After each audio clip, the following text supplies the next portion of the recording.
अस्सलामुअलैकुम वरहमतुल्लाहि वबरकातुहू। जनाब अज दोस्तों की फरमाइश से माशाल्लाह ब्लैक बीतल अमृतसरी माशाल्लाह पट लियांदी ने और जनाब ये देहात चु लईए जनाब और अयालियां कोलों अयाली होंदे जेड़े बिरा बकरियां वगैरह चराइंदे हैं और प्योर माशाल्लाह ब्लैक बीतल अमृतसरी ने दोमी वेखते हैं बिल्कुल तीरली कार और चंगी वेल और गर्दन की लंबाई भी चेक कर सकते चंगी लंबी गर्दन दे और माशाल्लाह गब्बन भी है कम अज़ कम कोई 20-25 दिनों की।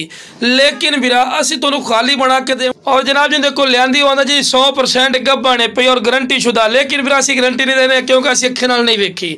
लेकिन वो आखदा जी अय्यड़ दी बकरी है बकरा खुला छुट्टा होंदा है पीत करास है होई है और दुए सूए च ने और रेड ही बिल्कुल मकूल ने जिंदा वजन ही कम अज़ कम 40-45 तो 50 kg के दरमियान है जिंदा वजन ही और चंगे हाइट काद ने कम अज़ कम 36 इंच की ऊंचाई है।